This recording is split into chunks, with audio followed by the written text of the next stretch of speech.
कळंबा जिल्हा परिषद मतदारसंघात विनिता भोगम यांच्या प्रचाराचा जोरदार शुभारंभ. जिल्हा परिषद निवडणुकीच्या पार्श्वभूमीवर संपूर्ण जिल्ह्यात प्रचाराला वेग आला असून उमेदवारांकडून घरोघरी जाऊन मतदारांशी संपर्क साधला जात आहे. मोजकेच दिवस शिल्लक असल्याने प्रचाराची धामधूम शिगेला पोहोचली आहे. याच पार्श्वभूमीवर कळंबा जिल्हा परिषद मतदारसंघातील भाजपच्या उमेदवार विनिता भोगम यांच्या प्रचाराचा जोरदार शुभारंभ दिंडनेरली येथील श्री भैरवनाथ मंदिरातून करण्यात आला.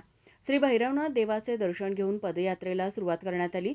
ही पदयात्रा श्री दत्त मंदिर, श्री हनुमान मंदिर, श्री विठ्ठल रुक्मिणी मंदिर, श्री मरगाई मंदिर आदी परिसरातून काढण्यात आली. पदयात्रेची सांगता भारतरत्न डॉ. बाबासाहेब आंबेडकर यांच्या पुतळ्यास हार अर्पण करून करण्यात आली. यावेळी जोरदार घोषणाबाजीमुळे संपूर्ण परिसर दणाणून गेला.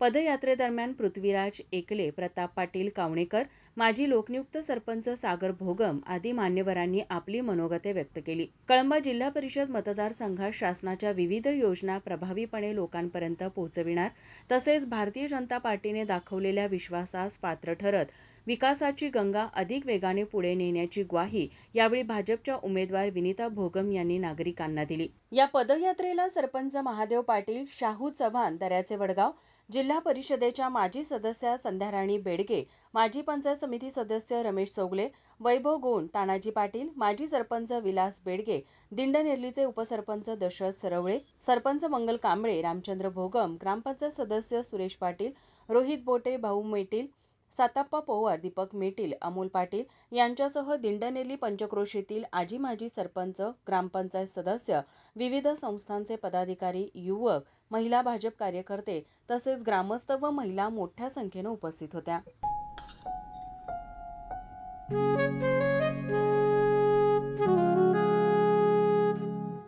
बाबा, आज येताना बासुंदी घेऊन या ना. अगं, कालच आपण आईचा वाढदिवस होता म्हणून आणली होती ना. ऐकलं, गोकुळची बासुंदी पुन्हा खावीशी वाटतेय. खरं सांगू, मलाही खावीशी वाटतेय. पुन्हा पुन्हा खावीशी वाटणारी गोकुळ बासुंदी. ताज्या घडामोडी पाहण्यासाठी माझा महाराष्ट्र न्यूजला आजच सबस्क्राईब करा.